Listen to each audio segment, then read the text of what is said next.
Hello and welcome to Agents of Nonprofit. My name is Alexander Lapa, and I'm here to speak with everyday superheroes helping nonprofits.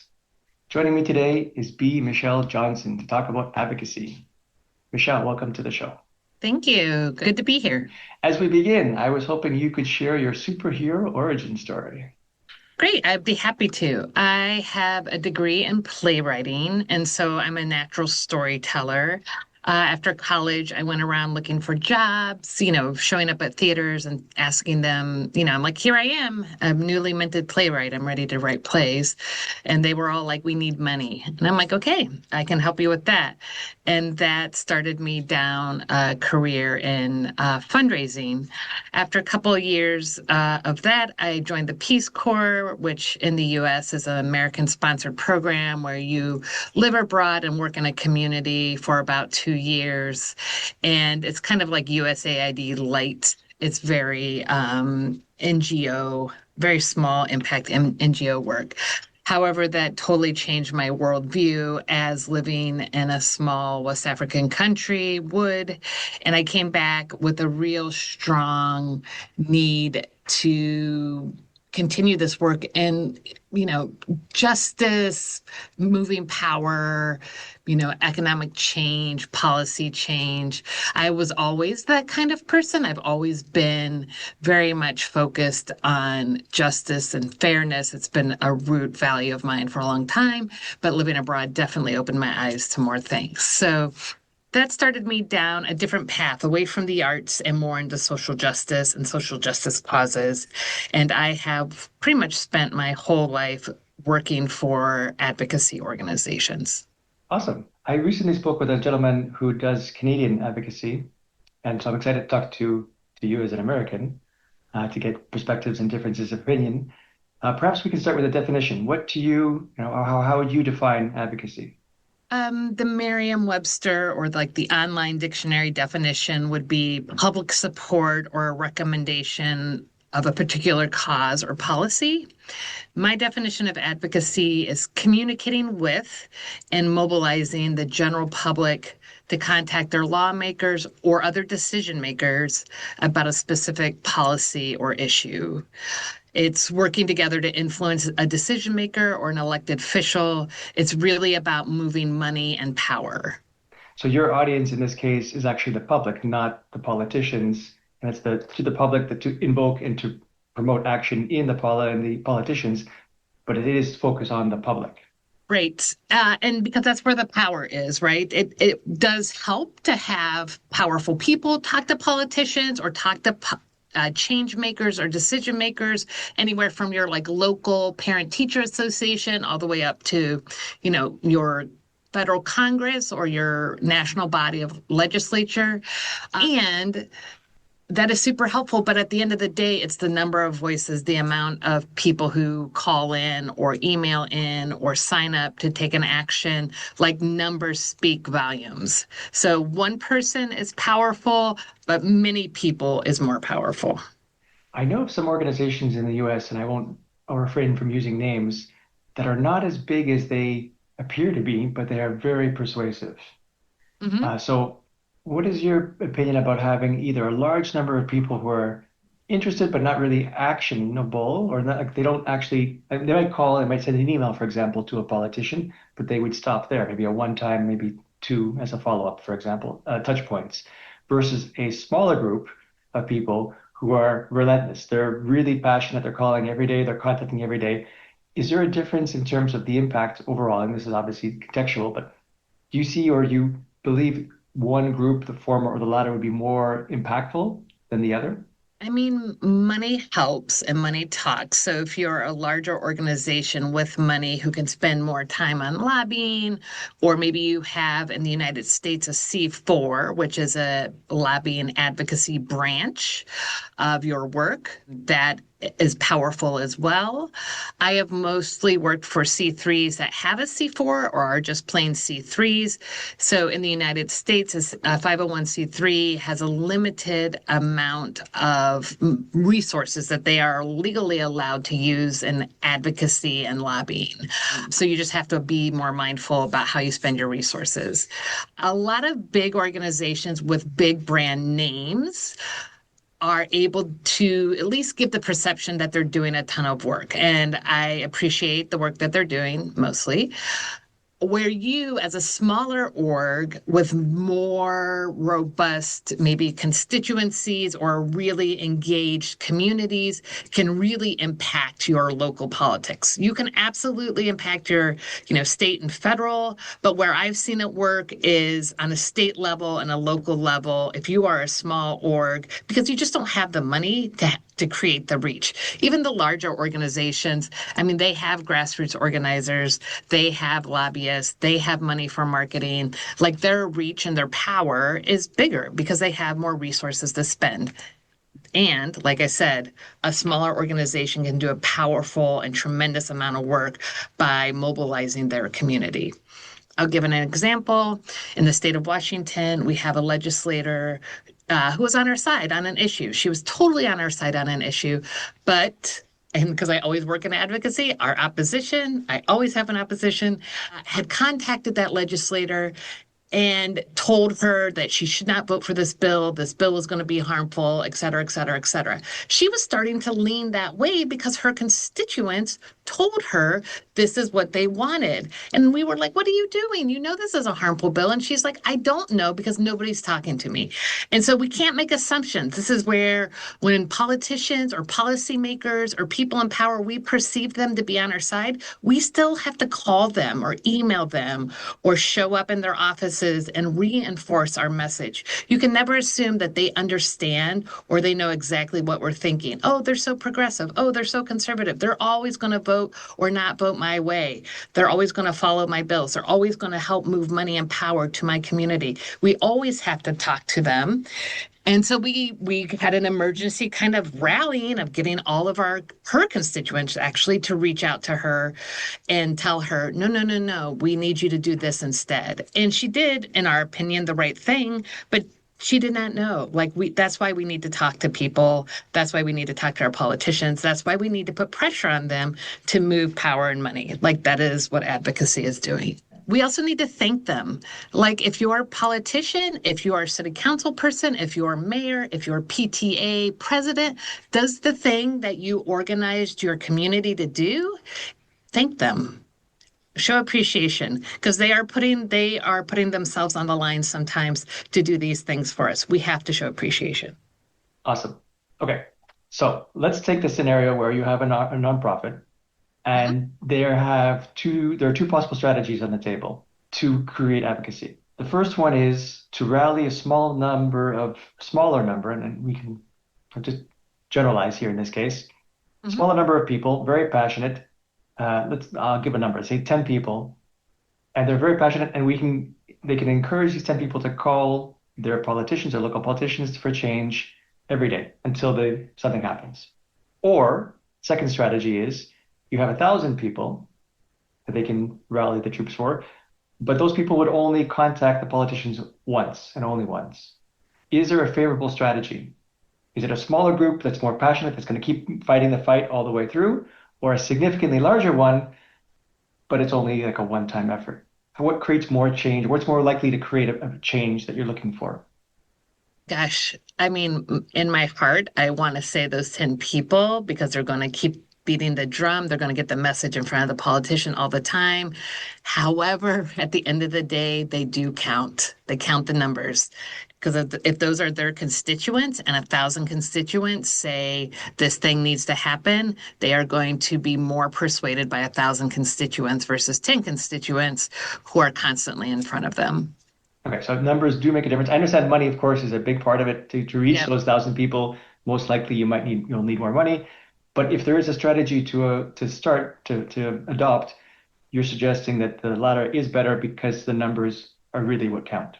Yeah, the numbers do count. I mean, the aides and offices do count those emails that come in, those postcards that come in, all of those things. Like they count those things, the phone messages left, etc.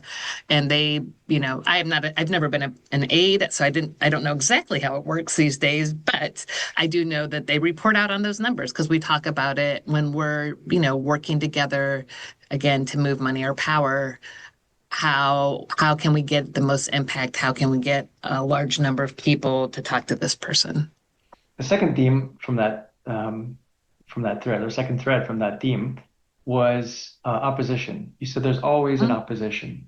I was wondering if you Mm-hmm. could explain a bit more what that looks like in terms of, how you do things. Like if there's a particular, again, from the focus of a nonprofit, as they're building up their larger team toward Yeah, advocacy, how can they prepare for, first of all, I guess, how can they identify who their opposition is, if that's even important?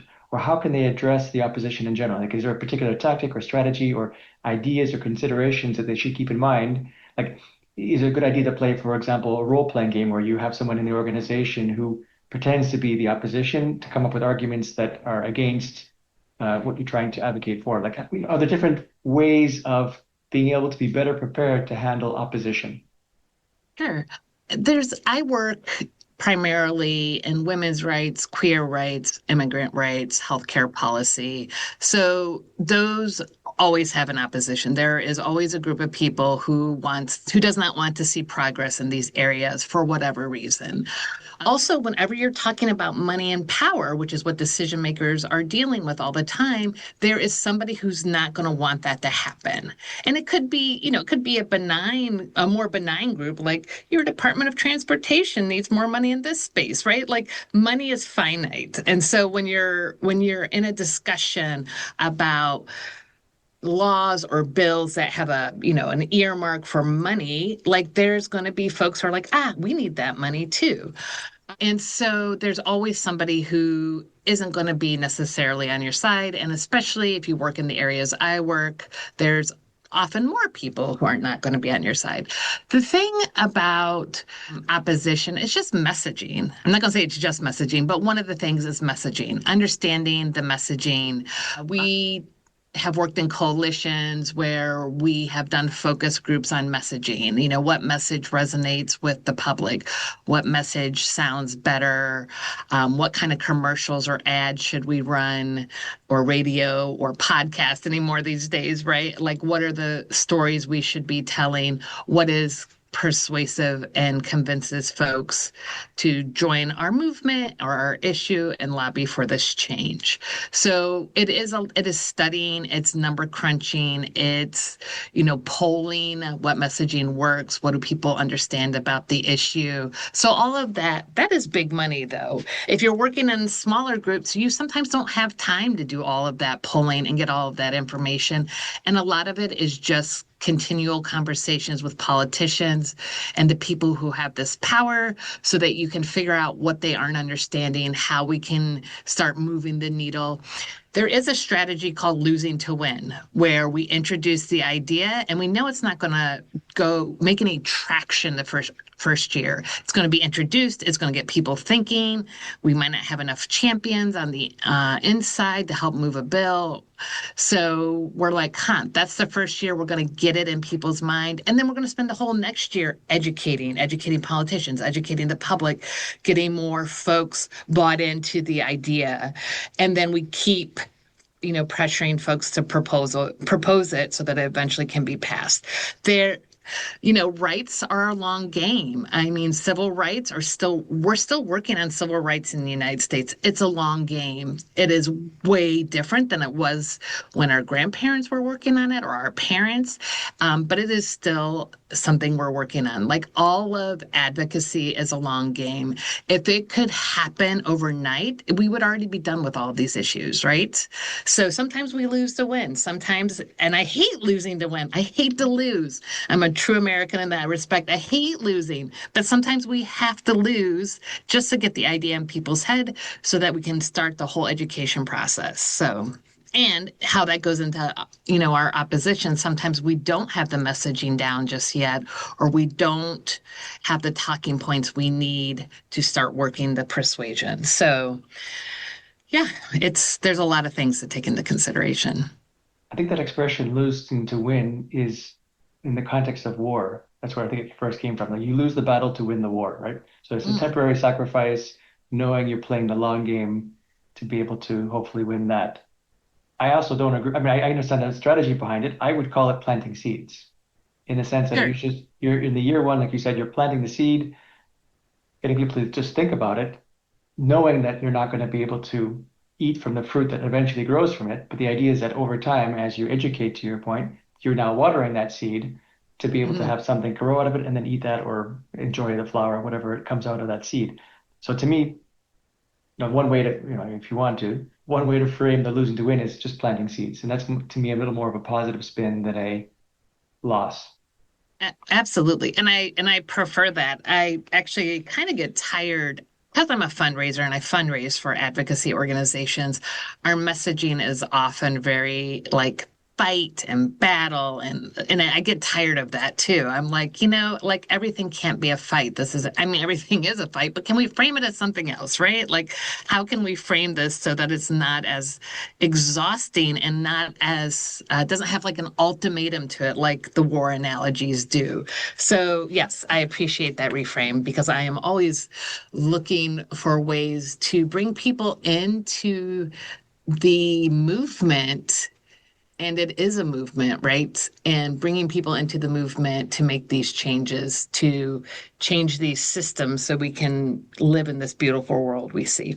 Because another issue with the war situation, the analogy to war is that in war, there's a winner and a loser. It's a zero-sum Right. game. Yep.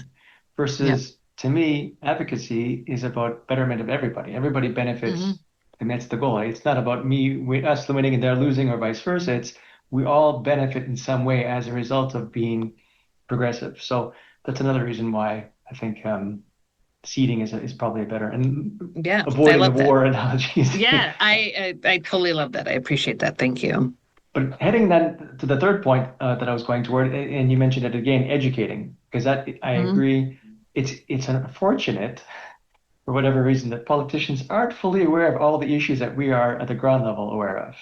Hmm. I see this a lot in IT and technology, right? I've seen too many politicians fully misunderstand how technology works, and yet they're the Hmm. ones who are who we're creating change in law to be able to go in a different direction or a direction in technology. So that's frustrating on my side. I can't imagine what it's like on the other side. So I understand the fact that there's a gap in knowledge, a gap of information, and it's a matter of educating them because to your point in your example earlier, the person didn't know what is the right thing to do or have Hmm. enough information or even know what their constituents are really looking for because they're just taking calls as they receive them. Right. So is there anything that you can suggest that a nonprofit can do to help move that needle forward? This is where I think working in coalition is very powerful. Working with other like-minded orgs who are wanting to achieve the same thing. I almost have done the organizations I worked with. We almost always work in coalition with other organizations. We have a similar goal, a similar objective. We have the politicians or the, people in power we need to talk to and persuade, and we can divide the work up and lean into each other's strengths. Some organizations have awesome grassroots organizing. They can organize the masses. They can get people out. They can turn out the vote. They can get people to call. We have some organizations that are great at legal strategy and wording things in such a way that there aren't loopholes and it's a tight bill or it's a very well thought out piece of legislation. We have other folks that are great at moving money and getting resources to the organization so that we can do all this work. Coalition work is like any team project, very powerful and can be very frustrating. Like working in coalitions can be hard, but when we lean into the skills and the power that each organization brings to the table, we have a much better chance of moving the needle, moving those politicians when we lean into our resources. So banding together, finding troops that are, actually, we should stay away from that analogy. I'm going toward the war one again, but finding people who are Finding able, gardeners who can help plant seeds. there you go. Yeah. How does one even begin something like that? Like, how do you find your people, your supporters? The way you can find folks to work with you is finding those who have the similar values and have similar objectives or strategies that they're working towards. We're working towards trans rights in this community. Who is all working on that goal and objective. And you can find those people because they're vocal about it. And when you start talking to each other in organizations, you're like, oh, this organization's working on it. Well, so is this one. Great. Let's invite them in. So we're talking together, we're collaborating. We really have to work hard on the scarcity mindset, which is a very American thing. In my experience, it's a very much based in competition and capitalism that there's only so many resources, there's not enough to go around, and we have to set that down and really work collaboratively. Because if we're like moving the pieces on the table, but we're not leaning in fully, it's problematic. We have to be willing to trust our collaborators. We have to know that this is the tool they can bring to the table. We have to feel confident that we can get the resources we need to do this work. And so, the nonprofit Hunger Games, so to speak, is a barrier, and sometimes that prevents good coalitions from happening. I'll be honest. I've worked with groups, and it's been, a lot of control. Some groups have a hard time letting go of control, and that makes it a hard coalition to work in sometimes. And others are just like everybody's in it to win it, and we're all excited, and we'll do what we can. So, and it's everything in between. You have coalitions that you end up leaving because of a myriad of reasons, and you have coalitions that are just so fun and exciting and powerful because you're all really leaning into what you can offer and really moving usually legislation or budgets or power somehow. Hey, Alex here. I want to take a brief moment and thank you for listening. If you've enjoyed this episode so far, please consider sharing it with someone who would also benefit from its insights. It's these kinds of referrals that really help the show grow. You can also show your support by making a small donation. I don't do corporate sponsorships or product placements, so I rely on your support to keep the show going. You can visit my website, agentsofnonprofit.com, and click Support Us in the top menu. Thank you kindly. You mentioned in an earlier conversation about nonprofits being a bit docile, and scarcity mindset, I think, is part of that Yep. framework. Why do you think that this is so pervasive as an attitude, scarcity mindset, and the resistance from raising your voice and saying, hang on a second, this is not quite right. We need to fight for this. The number one reason is fear. Boards aren't prepared to be advocates, or they're not prepared in the way we want to advocate. Organizations are afraid to alienate their donor bases, not only based on the action that they want to take, but the perception that what we're doing is lobbying. Sometimes it is lobbying, and sometimes it isn't. And lobbying, especially in the United States, has such a yucky feeling. People, when they talk about lobbying, they're like, ugh, gross. And it's because when we think of lobbyists, we think of not great things that happen because of lobbyists. We think of, of gun legislation that has been terrible for this country. We think of the cigarette manufacturers who convinced our government that smoking was okay when every single person knew that it wasn't. So we have those examples of lobbying, and then we have really great examples of lobbying, like in labor. Like, everybody jokes about AARP and getting your AARP, membership in the mail in the US. And one of the things that AARP does is they lobby for older workers' rights in the workplace. Like, how could anybody think that that's a bad idea? But they lobby for that. So this is the thing about lobbying. It's got a bad taste in people's mouths. So when we talk about being in front of legislators, lobbying, or doing grassroots organizing, people get really anxious because they're afraid that their donors are going to leave them. They're afraid to take a controversial opinion. People generally are conflict averse. It really sits in fear. Fear is, I think, like the number one reason that keeps us from doing a lot of things, but especially getting behind our organizations to work on lobbying efforts, or sorry, advocacy efforts. Yeah, the thing about lobbying, the sense that I get from hearing about it, it's kind of like the sales job. When we think of a typical sales job or salesman, we think of that used car salesman, the guy or person who would make, lower their integrity just to make a sale.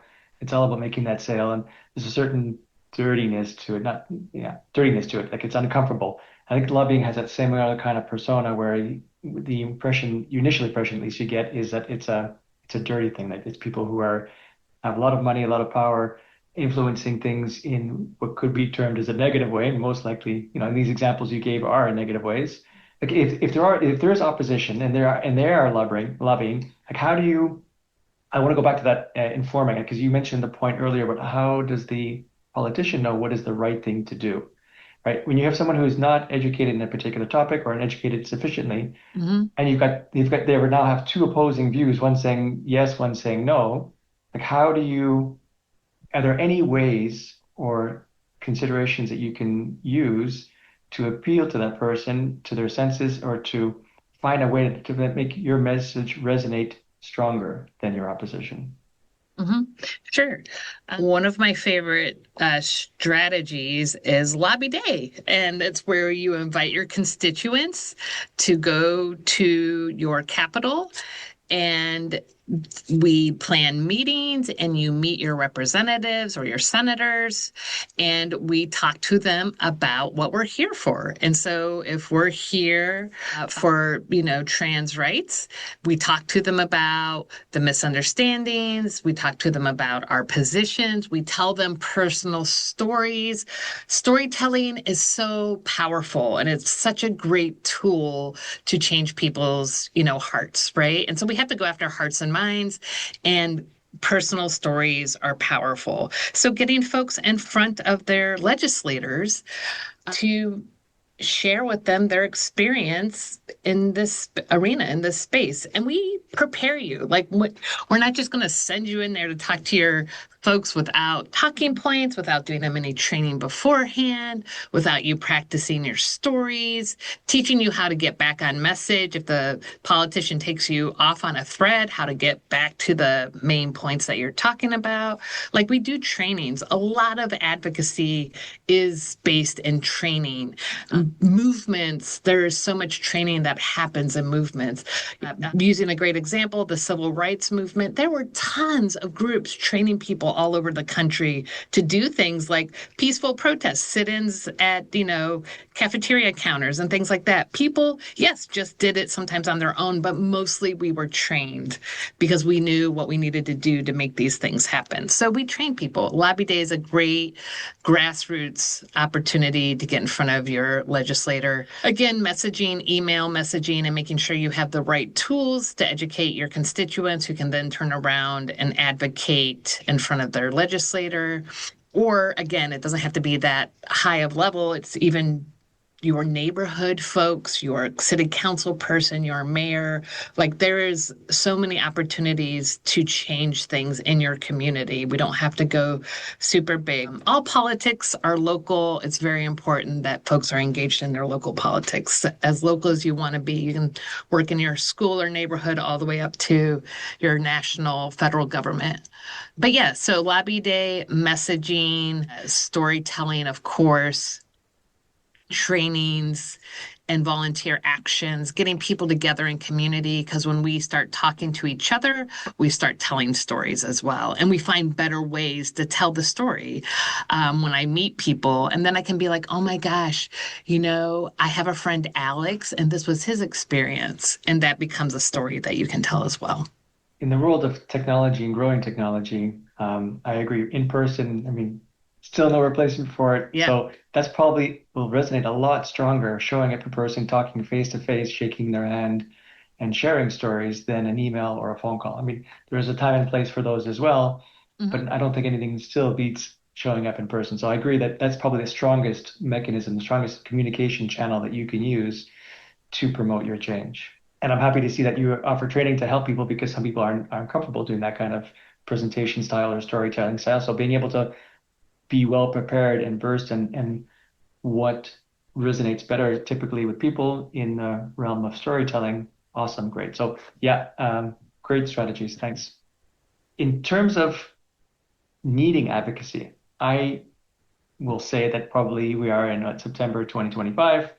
Advocacy is probably something that we need probably more recently than we have in the past, at least the impression that I get based on the Yeah. environment. I don't want to get too obviously in the details of these in the weeds of that, but Like, what is your general feel in terms of the trends of advocacy over the past few years and maybe the next couple of years?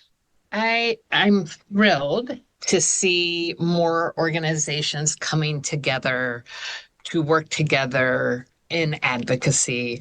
I have a colleague who works in rural Washington, and like all of the immigrants' rights and immigrant service organizations have started meeting weekly to, lean into each other and support each other, A, and B, figure out what they can do together, right? So as individual organizations, they can't manage all of the fear and everything that's happening in their small community. But when they work together, they can again divide resources. They can have, certain groups focus on different things. They can come together. They can lobby their local community, their mayors and their police commissioners and their schools to support them in their efforts. And so, seeing that happen has been wonderful. I love seeing that.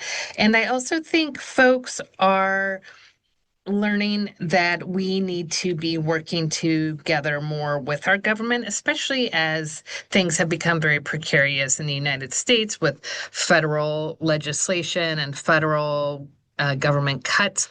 What are we going to do, right? And panicking or hunkering down in fear is one strategy, and proactively reaching out into our community, organizing our people, our community to talk to legislators, to talk to local decision makers, to help, move money and move power so that we can continue to solve these problems.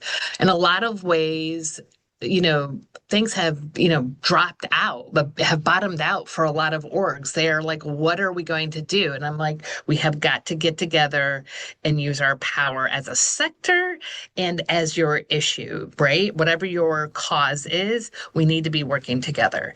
And we've always needed to be working together. The thing about advocacy is about going upstream to figure out the problem. This is a kind of a famous analogy, and it's called like the upstream analogy. And the story goes is the villagers are by a river and they notice a baby floating down the stream, and they rush into the stream to pull the baby out. And then another baby goes by and they rush in to pull that baby out. And then next thing you know, it's another baby and another baby. And they're like, oh my gosh, there's so many babies in the river, and they're pulling the babies out. Somebody is like, wait a minute, why are there so many babies in the river? And they go upstream to figure out who's putting the babies in the river. That's the thing we need to be thinking about. We can continue to feed hungry people forever, but we have to go upstream and figure out what are the problems, what are the systems that are causing people to be hungry in the first place, right? And we have to start working on those because we will never achieve our goals if all we're doing is taking care of the immediate need. And we need people to do that. We need our food banks to do that. We also need people in our food bank communities and sector to go upstream and be like, hey, let's talk about this. Let's talk about the systems change that needs to happen so that there aren't so many hungry people downstream. Right. You're solving for the cause, not the symptoms of the cause. And the Right. babies, appearing in the water is the symptom, but the cause is something else, and that's the root of the issue, and that's what you should solve for. Right. And so we need to be, and I think more and more orgs have started to work together. I mean, yes, absolutely. More and more orgs are working together. And I think what's happening this year in the United States specifically, I think more orgs are working together. I have seen it. I have seen more orgs coming together. I've seen ED roundtables where EDs are getting together to figure out what to do next, or all these changes are happening. I can't keep my head on. It's happening so fast. And another org was like, you know what? We have the capacity to analyze all those bills. We will tell you which ones we need to pay attention to in our sector, right? And so sharing that responsibility, sharing that worry. We can't all be worrying and anxious at 100. I mean, we can, but that is exhausting. So let's spread that around a little bit and everybody worry a little bit until we figure out a solution, right? And then let's go talk to our decision makers and work together with them on figuring this out and working this out. I mentioned technology earlier, and as an engineer, I'm always curious about AI. I'm Yeah. curious to know how AI influences the advocacy sector. I mean, just in the sense of the first thought I thought of as you were talking a moment ago was using AI to do research to find out what's happening, to be able to respond to certain things. But I imagine there's a plethora of other use cases that we can use and should use AI for. Yeah.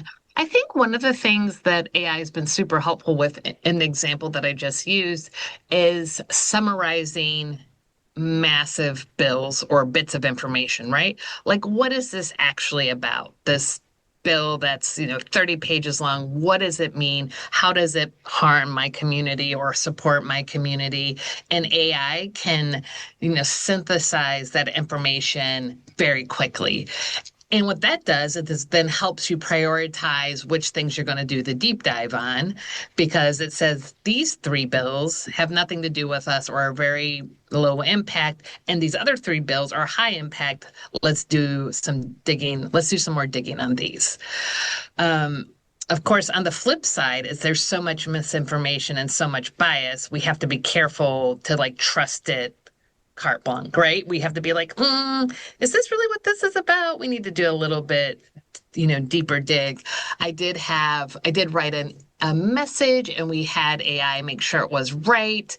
And then the way it framed something, I was like, that's not right, actually.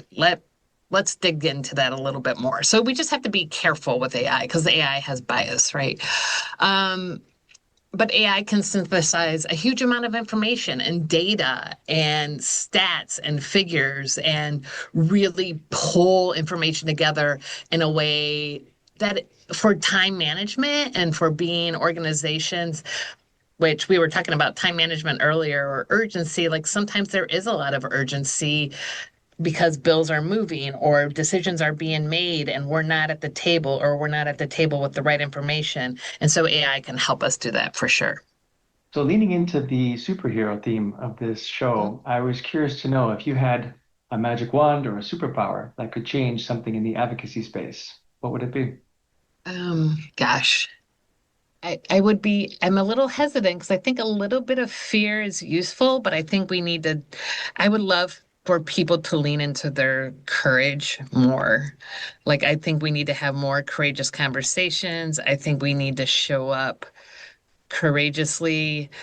I think we're doing more. Like it gives me hope. That is what gets me up in the morning is all the ways that people are showing up courageously to advocate and be in these spaces. And we could use more of it. Awesome. Michelle, this has been a great conversation. Thank you so much. If people have follow-up questions or if they want to continue this conversation with you, how can they get in touch with you?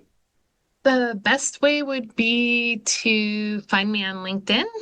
And I am B. Michelle Johnson, CFRE on LinkedIn. Michelle, this has been great. Thank you so much for joining me today, and thank you so much for doing what you do. I appreciate it. Thank you. And thank you so much for having me, Alex. You're very welcome. All right, that's it for today. I'm Alexander Lapa, and I hope you join me again in the next Agents of Nonprofit.